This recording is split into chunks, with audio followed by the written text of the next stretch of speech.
Olá, povo de Deus, segunda-feira, 20 de fevereiro de 2023, sétima semana do tempo comum.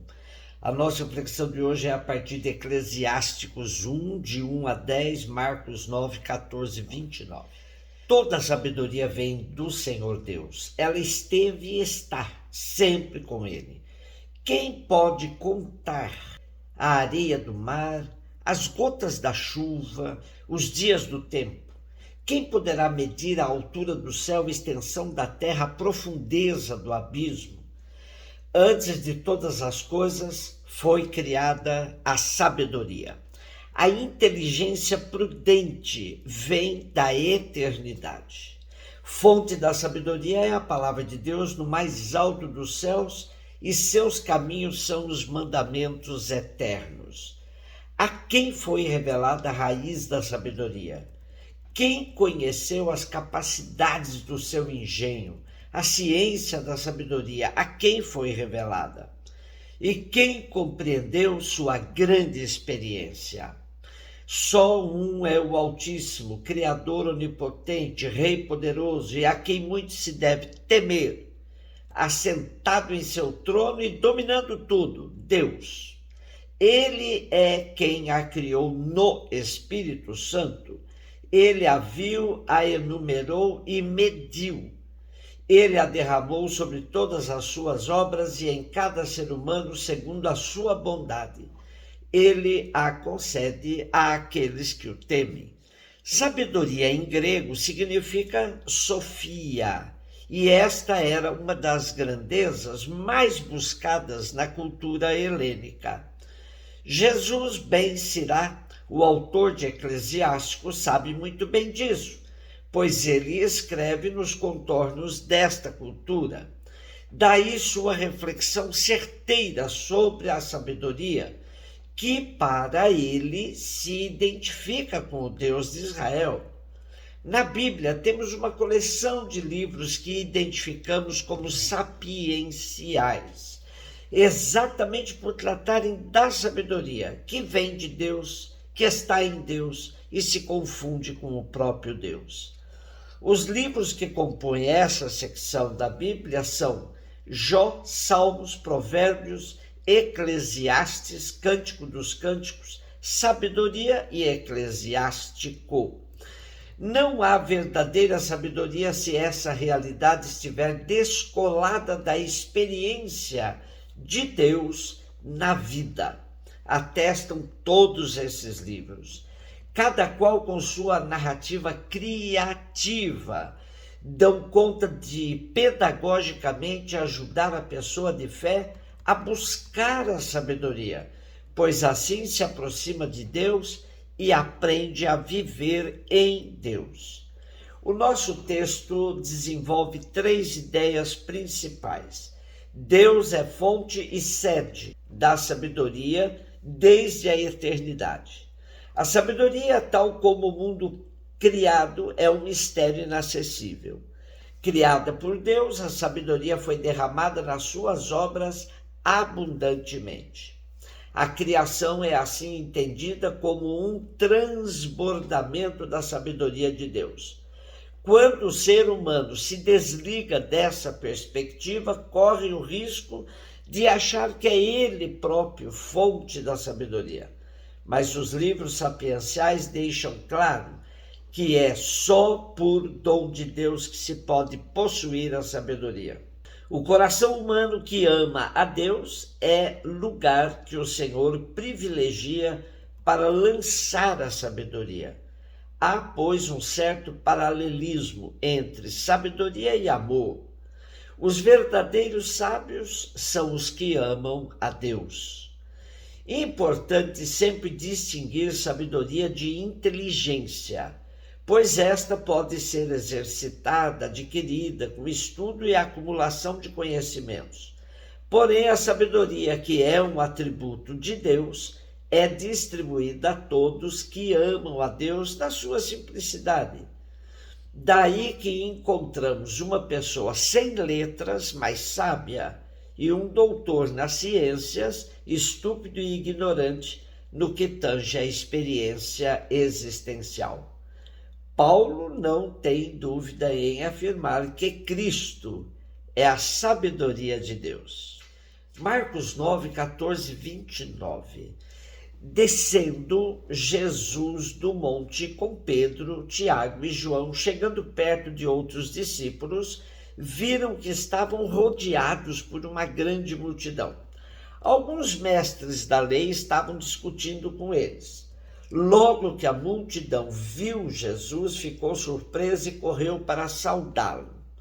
Jesus perguntou aos discípulos: o que discutis com eles? Alguém da multidão respondeu: Mestre, eu trouxe a ti meu filho que tem um espírito mudo. Cada vez que o espírito o ataca, joga-o no chão e ele começa a espumar, range os dentes e fica completamente rijo. Eu pedi a teus discípulos para expulsarem o espírito, mas eles não conseguiram. Jesus disse: ó geração incrédula, até quando estarei convosco? Até quando terei de suportar-vos? Trazei aqui o menino. E levaram-lhe o menino. Quando o espírito viu Jesus, sacudiu violentamente o menino, que caiu no chão e começou a rolar e espumar pela boca. Jesus perguntou ao pai: desde quando ele está assim? O pai respondeu: desde criança. E muitas vezes o espírito já o lançou no fogo e na água para matá-lo. Se podes fazer alguma coisa, tem piedade de nós e ajuda-nos. Jesus disse: se podes, tudo é possível para quem tem fé. O pai do menino disse em alta voz: eu tenho fé, mas ajuda a minha falta de fé. Jesus viu que a multidão acorria para junto dele, então ordenou ao espírito impuro: espírito mudo e surdo, eu te ordeno que saias do menino e nunca mais entres nele. O espírito sacudiu o menino com violência, deu um grito e saiu. O menino ficou como morto e por isso todos diziam: ele morreu. Mas Jesus pegou a mão do menino, levantou e o menino ficou de pé. Depois que Jesus entrou em casa, os discípulos lhe perguntaram a sós: por que nós não conseguimos expulsar o espírito? E Jesus respondeu: essa espécie de demônios não pode ser expulsa de nenhum modo, a não ser pela oração. A experiência da transfiguração foi tão exuberante que os discípulos quiseram ficar acampados no Monte Tabor. Porém, Jesus os obriga a descer e enfrentar a realidade nua e crua do dia a dia. E foi muito rápido o choque da realidade, pois mal desceram do monte já se depararam com representantes da oficialidade da religião judaica que questionava os discípulos. Jesus também desce do monte e vê os seus discípulos no debate com os mestres da lei e uma multidão que os cercava. O debate girava em torno à cura de um menino violentamente atormentado por um espírito mau, que o lançava no fogo e na água com a intenção de matá-lo, dizia o pai. O pobre do pai, frente a Jesus, lhe diz: se podes fazer alguma coisa, tem piedade de nós e ajuda-nos. Jesus se impressiona com a debilidade da fé, tanto dos discípulos que não conseguiram realizar a cura, quanto do pai do menino que lhe pede dizendo: se podes. A resposta de Jesus pode ser entendida como uma forma de irritação. Diz ele: se podes. Tudo é possível para quem tem fé. Isso se soma à reação de Jesus quando o Pai lhe disse que os discípulos não conseguiram realizar a cura. Ó geração incrédula, até quando estarei convosco? Até quando terei que suportar-vos? Porém, uma vez questionado, o Pai diz a Jesus: eu tenho fé, mas ajuda a minha falta de fé.